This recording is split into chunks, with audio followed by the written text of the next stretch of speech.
Yeah, yes, yes. Okay. So yeah, today I'm gonna talk about the object I'm studying at the moment. Like I'm relating the relative Tits score with the elementary rank, which I was studying before as well. This is a work I'm doing with George, Colin, and Stefan. And first of all, to give an outline of how my talk will go, first of all, I will give the basic definition of the structure necessary to understand what I define, which are elementary groups and the relative Tits score. Then I will talk about, here I'm shortening relative Tits score to RTC. I will define a rank that can be used that is central to what I'm looking at now. And to define this rank, I will also need to define an RTC order on our groups and an RTC height. And then I will talk about some results that I proved with this, some problems that I'm having at the moment, and that things that might be necessary to change. And yeah, so first of all, let's go with the basic definitions. So for elementary groups, what are elementary groups? They are kind of a class of groups that are not too complex on the category of totally disconnected, locally compact second countable groups. So the general idea is to begin with one of the simplest groups we can think about, which are the discrete groups and the profinite groups. And under two different operations like countable union and extensions, we generate all the elementary groups just by iterating this construction over and over again. In a formal way, the definition will be the class of elementary groups is the smallest class cursive E of totally disconnected locally compact second countable groups, such that you have all second countable profinite and countable discrete groups. It's closed under extension. So if you have a normal subgroup inside this class, and you have a group that a normal subgroup of it is inside this class, and the quotient under this normal subgroup is inside this class, then the group must be inside this class. So at least if you are thinking about a short exact sequence, you are saying if the corners are inside the class, then the middle is also inside the class. That is what means should be closed by extension. And if you have a totally disconnected locally compact second countable group, that is a countable union of open subgroups, such that all these open subgroups are one containing the one after, and all of them are all of them are elementary groups, then the group itself must be elementary as well. So you are closer than the countable increasing unions under the condition that it's open at some point. And with this, we have the definition of elementary groups. And one of the things that we have to study elementary groups is a notion of a rank for these elementary groups. So what is rank talks about the groups themselves. The first rank defined, the idea was just the rank is how many steps you took to build your group, right? So you have that the profinite groups and discrete groups have rank 1. The groups that are built from those and are not inside those have rank 2, and so on and so on. So you just say that the rank is how many steps you need to build your group.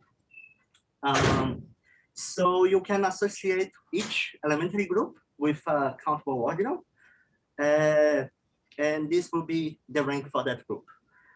But there are some questions there is one question that is still open for this class of groups. Like, is there a countable upper bound for the elementary rank, or can the elementary rank go up forever and get all the countable ordinals? Or two equivalent ways to ask the same question. Does every countable ordinal has at least one elementary group with it as a rank? Or is there a group that achieves the maximal countable rank? Or can you always get a group with a bigger countable rank?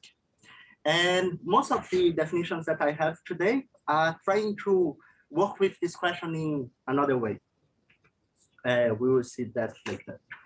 So with this, we have a short introduction to elementary groups. I won't talk about much about ordinals at the moment, but And for the ones that are not familiar with it, you can just think as a generalization of the natural numbers. You just have a well-ordered set that can be bigger than the natural numbers in some way. But we will only work with the finite ones, so at least here, so it's not necessary to go deep into it. And now talking about the relative Tits score. So to define it, we first need to define what a contraction subgroup of a group is. So given a topological group and G an element of the group, we can define the contraction subgroup as the following set. All the elements in G, such that G to the n, x, G to the minus n, will convert to the identity as n goes to infinity. So this will be the contraction group of the small g in the group G. And with the contraction group defined, we can talk about what the relative Tits score is. So if you have a topological group and H, a subgroup of your topological group, you can define the relative Tits score for H as the subgroup generated by, you just look for each element of your subgroup H, you look at the contraction group of that element and take the closure over it, and you just get the group generated by all these contractions subgroups. And this will be the relative Tits score for H in relation to G. And just for shortening the notation, when H is the same as G, we just omit the G over here. And if you are just getting the group, the relative Tits score for H being the group generated by G, you just write G below. And let's see, I think here after this, like this will be a central definition to the order. Now I need to remember if now I'm going to the order or, yeah, now we start talking about the order. So the order is just a way to use this definition to order our elements in the group, right? So what are we doing? If you have a TDLC group, we will define the RTC order by saying that one element is less or equal than other element if G is in the closure of the contraction group of H, or no, in the relative Tits score of H in G, or if G is equal to 8, H. So this will give us a way to order our elements in the group. And just give a simple, how do you say, a simple example, even though one can see that the identity is always a minimal element under this order, right? Every element is always greater than 1. And in the case that G is discrete or profinite, it will be the case that for every element, the only element that is below any known identity element will be the 1. So here is just a short proof for the case that G has the discrete topology. One can see that this sequence only converts to 1 if H is equal to 1 in the discrete topology. So in the case of these groups, G is greater than H if and only if G is different than 1 and H is equal to 1. Later, we will also give an example that you have two elements that are non-trivial and comparable to one another. And with this, when you are working about orders, it's also interesting to see what kind of order that you have. And in the general PDLC group case, it's not like necessary to have a partial order. The only order that you really will have is a pre-order. So you only have reflexivity and transitivity. So reflexivity means that A is less or equal to A for every element A in your group.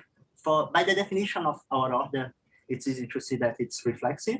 And transitivity is A less or equal to B, B less or equal to C implies A less or equal to C. This will also be true for all the groups, but it's not always antisymmetric. So antisymmetric would imply that A less or equal to B and B less or equal to A, they need to be the same element. Even though in some cases it will be always antisymmetrically, like in the elementary groups. So with this, we have the RTC order. And because it's not a pre-order, a good thing, at least on the general case, to look at is kind of forcing this order to be a partial order, right? So how we will do that? We will just make all the elements that are equivalent to one another. So equivalent will mean that G less or equal to H and H less or equal to G. We'll just get an equivalency relation that put them all in one block. And we will denote the blocks as like this, similar to equivalence classes that we have in other structures. And we can still define an order between these equivalence classes blocks, just by saying that one block is less or equal than the other, if that is G in the block of G, H in the block of H, such that G is less or equal to H. And this, we are just forcing our order to be antisymmetric and becoming a partial order. And because we can do this, from here onwards, we will denote, instead of writing the class itself, we will just write G, and we will use the usual partial order symbols for this order. With this, I think we have everything for the order. I think there is the example is later. Here now we can define what the height is. So the height is, you are just looking at the elements. You are saying how many elements are, what is the maximum chain of elements that you can get below your element. So in a formal way, the definition of the RTC height of G in relation to G is the trivial element, because it's below everything, the identity, it will be just 0. And if the element is non-zero, you just look at all the things that are below it and get the supremum of the height of all the things below it. And if you cannot define the height properly, you will just say that it's infinity. At the moment, we don't have any example of infinity, but George and Colin gave some arguments of why this would be possible. It's still groups to look at later, but the focus at the moment are elementary groups. And for the case of elementary groups, the supremum is always well defined. And another comment, even though, like I said, we are not working here, I won't talk much about countable ordinals and stuff like the infinite ones, but this +1 on the outside is just a way to behave well with the ordinals in such a way that it can work well also with the elementary rank. And in a similar way, like the rank will be just defined as the supremum of all the heights. And we will say that G is well defined in relation to the rank if the rank is not infinity. So like these, all the elements, you can give a height for them. It's not like you have something weird happening over there. And with this, now the first result, it's just one of the first things that you think about defining these objects is just how can you make your life easier to compute them, how to get the heights and ranks easier. So the first result is just a way to look into that. So if you have a TDLC group, then the following are true. For every open subgroup, an element of the open subgroup will always have the same height on the open subgroup and in the original group itself. If your subgroup is closed and it contains the discrete residue of G, so the discrete residue of G is just intersection of all open normal subgroups of G, then for every H in your group, the height will still stay the same as the original group. And last but not least, one for, like before, we just had the rank, but this one can be proven using the first result here. If you have a collection of open subgroups such that they are increasing in size and the union is the entire group, then the rank of G will be just the supremum with minus and +1 on the outside and inside. And again, like this minus and +1 is just to behave well with the ordinals themselves. And another result, this is the result that makes these things useful to look at the elementary groups themselves. So if you have an elementary group with rank alpha +1, then the RTC rank of your group must be at least at most alpha plus 1. So you're saying that this is kind of like a lower bound for the elementary rank of your group. So if you can make your RTC rank of the group increase arbitrarily high, you can enforce your group to still be elementary, then the elementary rank is also increasing. And now, now it's for an example of at least one of the cases that the group has rank 3. This example was an idea given by George. It's not that hard to look at. So first of all, you begin with the dihedral group. Here I'm saying that the dihedral group is generated by an element sigma of order 2 and an element A that just works like the integers. And you put a discrete topology, and you can define this kind of like a rich product of the infinity, no, kind of a restricted product of the infinity.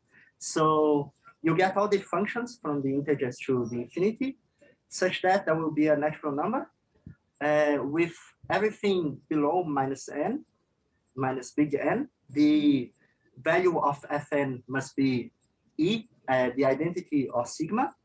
And for everything above big N, the function Fn needs to be or E, or the identity, or sigma A. Sigma A as well, you can see that it's an element of order 2 as well. So you are just forcing everything inside the interval minus big N and to be anything. And things on the border after both sides, they will just be elements of finite order. So this is still a TDLC group. And the basis of open compact subgroups, you can just give by making everything. You can make UN as your, for each n in the natural numbers, you can define UN as the functions from H, such that if something is below minus n, they can only be 1 and sigma. If it's above n, then it can be 1 and sigma or sigma A. And in the middle of minus n and n, it just needs to be the identity. Oh, now I'm noticing here like I'm using different notations for the identity, and yeah, but here it's supposed to be identity is as the identity as well, and 0 as the identity as well. Just a small mistake. And you can make the dihedral group act on H by just moving the function, right? Just by the same action that it would have on the integers. So it will, the infinity can act on H by translations, and you can define G as the same direct product of H and the infinity. And with this construction, we are just forcing the contraction group of some elements to be non-trivial. So here you can define UN plus as all the elements that if M is less than N, then F of M will be the identity. And these F's are in UN as well. So I'm just saying everything before is the identity. Everything after is an element of finite order between 1 and the positive ones are sigma. No, sigma A. So everything after is sigma A. And on the other side, the opposite. So everything above minus N needs to be the identity, and everything below minus N can be the identity or just sigma. And if you given G in UN plus, then G identity will always belong to the contraction group of A. Here A is again the element generating the infinity that has countable order. And if G belongs to UN minus, then G1 belongs to the contraction group of A inverse. And hence, by the definition of the relative Tits core, you have that the element 1A, so 1A is just the element that is the identity in H and A in the infinity. It will be greater than G1 for every G in the U1, where U1 is defined in this way here. And then you have a group that, like, you have that the height of 1A is at least 2, and the rank of G needs to be 3.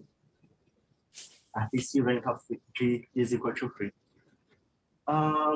And now some other results that now this is an example, and the results I have now are more on the side of things that, I don't know, they don't seem to work that well for what I want to work with, because it seems, at least the way that the RTC rank is defined at the moment, it's I feel like there can be a really low upper bound for how big the RTC rank can be for elementary groups.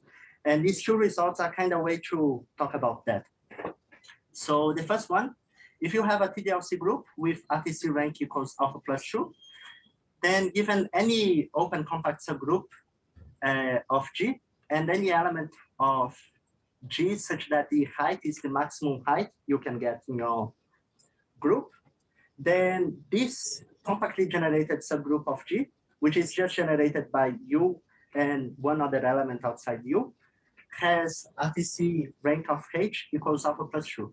And this happens because of one of the results I showed before. Like, this has an open subgroup inside of it, so it's already open in G. And because it's open in G, then the height of the small g is the same in G and in H. So the rank will still stay the same as well. So at least, I don't know, I feel like not having many generators of the compact open subgroup kind of limits on the complexity that your group can get. And for the next proposition, I will define RTC alpha of G, all the elements in big G, such that the height is less or equal to alpha. And this next proposition also give a factor that, at least for me, seems, I don't know, not that optimistic, at least looking in this way. So if you have a group that has rank alpha plus 2, then you have that all the elements that have height, at least height less than alpha in G, then they are contained in the closure of RTC 1 G. So this means that if RTC 1 G, all the elements that have at most height 1 is closed, then the maximum rank that you can get is 3. And if G is compactly generated and has the same RTC rank as the elementary rank, then this also implies that the residue of G is inside this closure. And with this, we have both results. And the questions that we have at the moment are the following ones.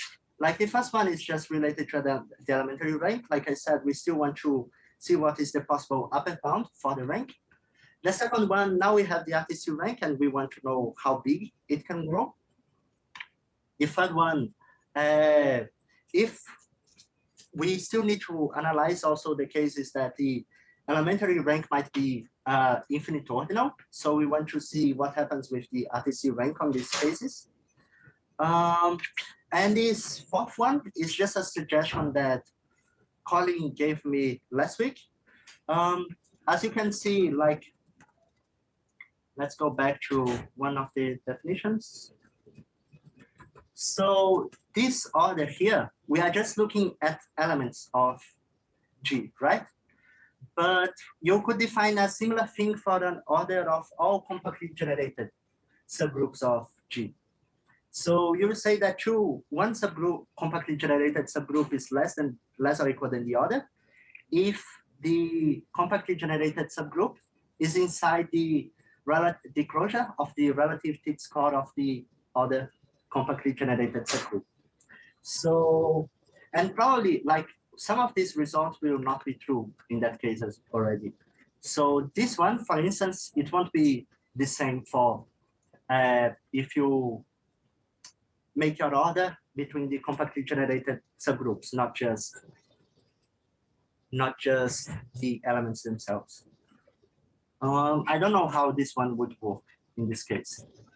But yeah, and yeah, that's it that I have for today. Are there any questions, any comments? Maybe back to the height. So the height is defined, RTC height. Yeah. Yeah, it's defined only to be either a finite number or infinity. No, it can be countable ordinals as well. Oh, okay. So for example, if you have, for example, something that is greater than all the natural numbers possible, so you have an element that has height 1, 2, 3, and so all the natural numbers, and you have one element that is bigger than all these ones with finite height, right? Okay. So this element has height omega plus 1. So yeah, so the supremum is kind of the union of all the ordinals. Yeah. The supremum for ordinals usually is just the union of them all. Okay. So yeah, if it's possible to get all finite numbers for height, you can get. No, it still might not be possible to get one of omega plus 1, but yeah, it would be like the first step. So is it possible? So do we know whether it could be an infinite more than infinite ordinal? So the only examples that I found that are easy to, like this example that George gave, I could prove a general property for TDLC groups to with product get something that has RTC rank 3. And if you ignore the locally compact thing, like just totally disconnected, you can just start with the integers and then make with product with a lot of integers and with product over and over again and just make something bigger. And in this case, the RTC rank is increasing, but it's not like locally compact. It's just totally disconnected. So it doesn't, it's not that good. But at least like if your group is not locally compact, then it's possible to get all ordinals. But yeah, we still want them to be locally compact.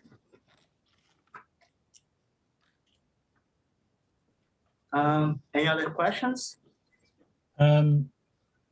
Yeah, can you go to the slide where you showed that the rank is sort of stable under passing to open subgroups and closed subgroups containing a discrete residual? No, which? This one? Yep. Yeah, so what I'm wondering is it actually stable under passing to Rio subgroups? So a Rio subgroup is you take an intersection of open, you take all the subgroups that can be achieved as intersections of open subgroups. And then you take all the things, so those are the IO subgroups, and then you take all the things that are sort of increasing unions of IO subgroups. No, so say again. So a Rio subgroup is one that can be, a Rio subgroup is one such that, so you have a subgroup A, closed subgroup H, such that there's an open subgroup of H that is an intersection of open subgroups of G. Right. So it turns out this is a fairly natural class of subgroups, and it's quite well behaved. The reason I'm wondering that is because you've got this ascending union type condition at the bottom there, but also you know that it's well behaved under taking open subgroups. So maybe it's well behaved under intersections of open subgroups. Like at least these ones, what happens for this to happen is these subgroups, the contraction group of each element is kind of forced to be there inside.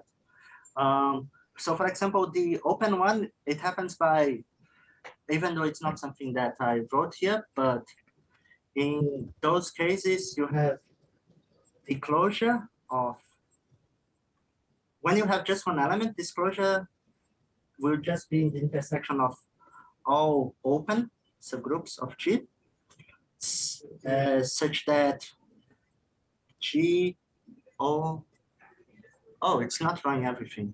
Go is equal to OH. You can just write on the screen. Yeah, clear all drawings. So let's see. So G, let's see that the relativity score of the element G is just the intersection of all O less or equal to G, such that GO equals OG, right? Yeah, I don't know why we can't see it. Yeah, some things are being cut for some reason. Just expand the window you're typing in. Drag it to expand it. No, it looks like there's something in the way that's just not. It's I not don't think displaying. there's anything open here that should be in the way. Hmm. Which is Yeah, but anyway, I know what you mean. So I think that the contraction group of an element. So if you take a group TDLC group G and a Rio subgroup H, and then you look at the contraction group of an element of H, inside H, I think it'll have the same contraction group as it does inside G.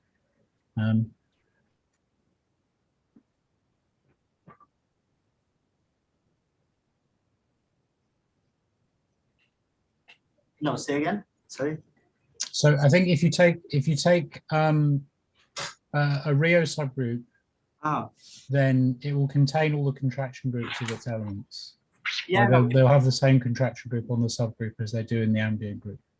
if they have the same contraction group, then the property will still be maintained the same. Right. Okay. So then it would be stable under Rio subgroups. Yes. Which actually includes all the cases you've listed here. But for instance, every subnormal subgroup is Rio. So it's quite useful for doing sort of induction arguments and so on. Okay, so this is something to look at.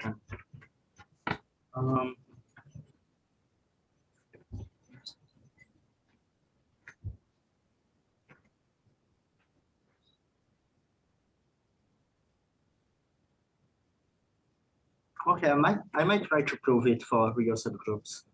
If that's the case, then it might be good.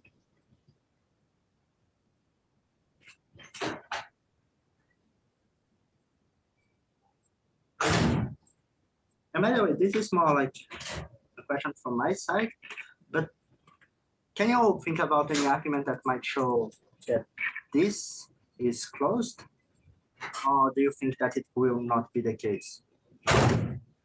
Like at least at RTC 1 of G, all the elements with height 1 or 0. Because these are just like the elements that have trivial contraction group, right?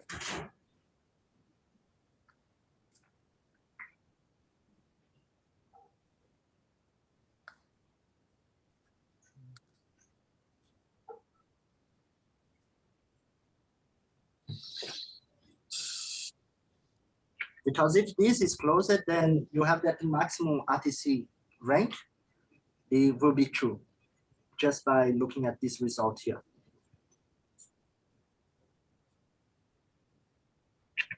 No, RTC rank, the maximum would be 3. And it would be all things that have a similar idea to here.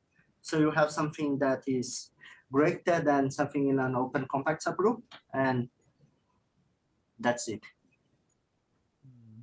No, open compact subgroup only.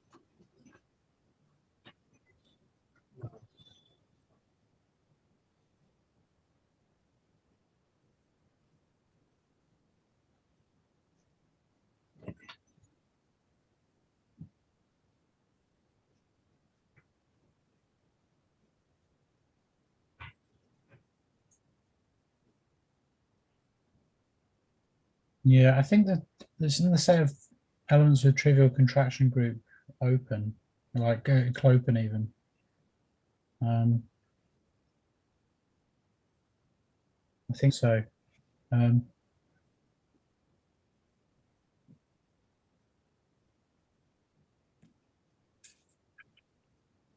Because the scale is continuous, right? So the set of uniscalar elements is clopen. Yeah, or actually, no, we know something better than this. So the contraction group, basically the conjugacy class of the contraction group of an element is locally constant. So this is in a paper with George and Pierre Manuel.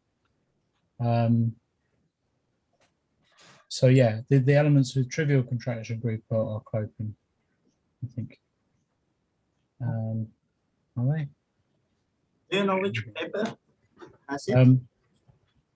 Actually, maybe I'm getting a bit confused.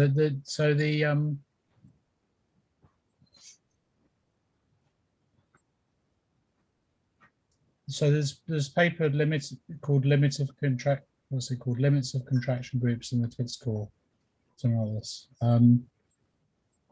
And that's where we introduced this Tits core idea. And the point is that if you conjugate an element by something in one of its tidy subgroups, sorry, not if you conjugate it, you multiply the element by something in one of the tidy subgroups, you end up conjugating the contraction group by something in the opposite contraction group. So the sort of like up to conjugacy contraction groups are locally constant.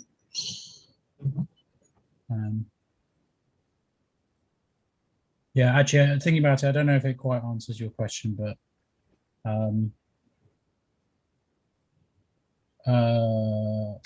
yeah. Sorry, what was the question again? I'm afraid I didn't get much sleep last night and I drifted out for a moment. So the question is the set of elements with trivial contraction group closed?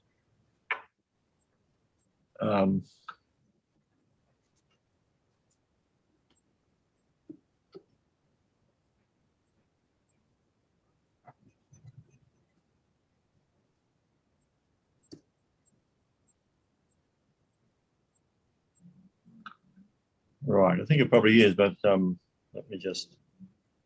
So the argument you were giving tells us it's open, right? Yeah.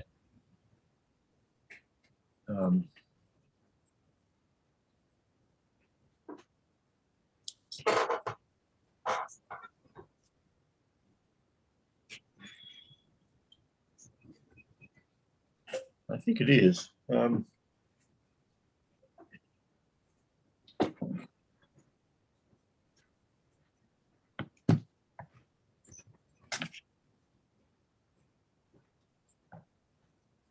But unless you can think of something easy, it might not be too hard, but unless you can think of something now, let me get back to you on that.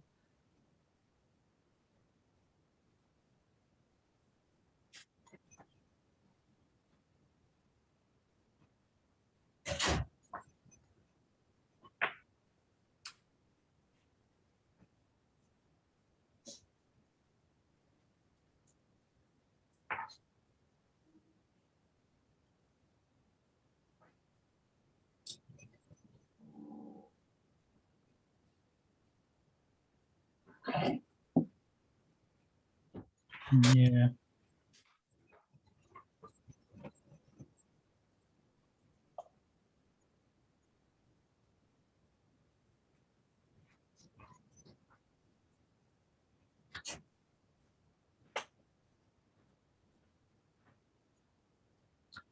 So I think I might be holding some people for lunchtime.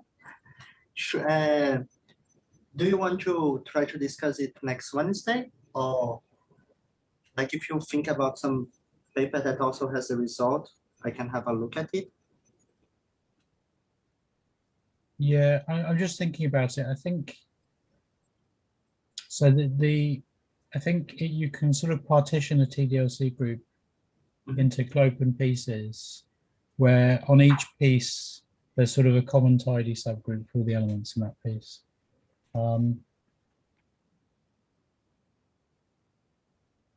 Based on George's results about how tidy subgroups behave.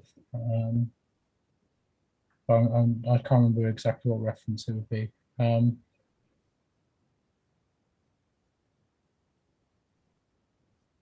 then in each piece, you'd find that the contraction group lives in a particular conjugacy class. on some pieces the contraction group would be trivial, and in some it would be non-trivial. Yeah, I suspect that the conjugacy classes of contraction groups partition the group into clopen pieces, but there's something to check there.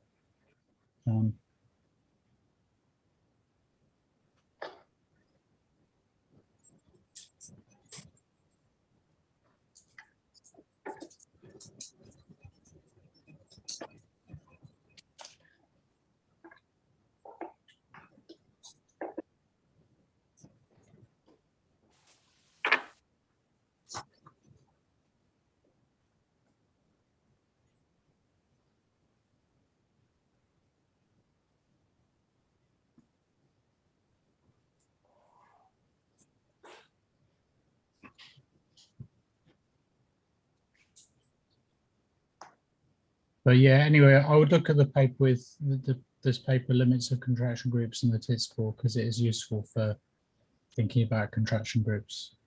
Mhm.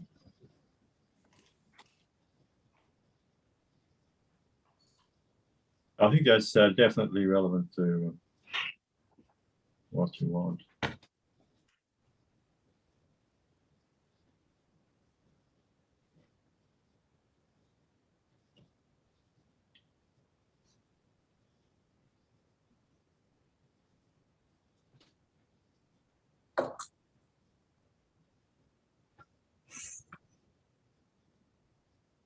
So any other questions or comments?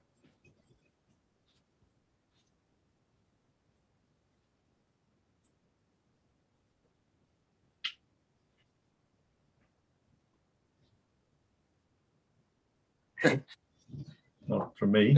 Comment from Ben. Yeah. Yeah, no, 5 letters is not enough. We should have like 10. Put all the entire right name. That would be nice. Some fun acronym might be a good idea. I was trying to think of letters to use, but like all the Greek alphabet and all the no alphabet is kind of used. But And try some other alphabets. There's Chinese, Hebrew. Thai. yeah, no, I look at a little bit at the Arabic, Hebrew. Yeah. How do you choose a symbol that you're like, oh, this is the symbol you use? Yeah, I'd recommend staying off Russian, I guess. Yeah, that might be a good idea. No, you're right it in the Ukrainian alphabet. Yeah. Just as well.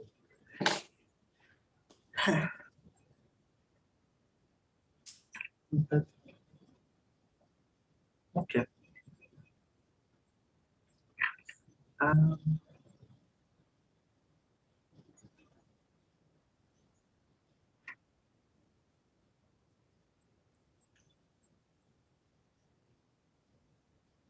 Yeah, we'll leave it for that then. Let me stop sharing the screen.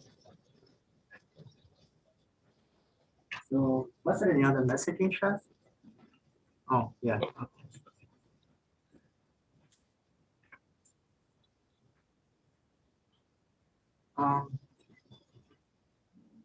So what is the name of the contraction group article again? Just to write it. Yeah. Limits on contraction group or? Yeah, I'll put a link to it in the chat. Okay.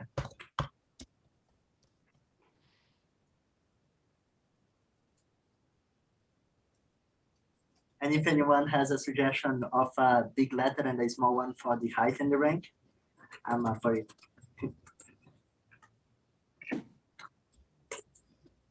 Okay.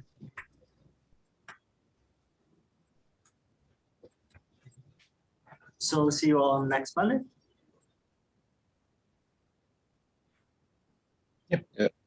Next week we have the SIN seminar. I will send out the email invitation today. Okay. Okay, All thank right. you. Yeah, there was a paper I was just looking for that I thought might have an answer in, but I found it doesn't have the answer. That's it. Okay. Think about that question.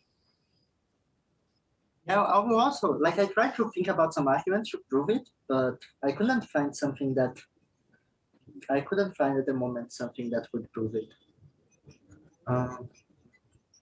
But I think, at least what, like I said, the next idea would be looking at the way to order using the compactly generated ones. But let's see how it will go.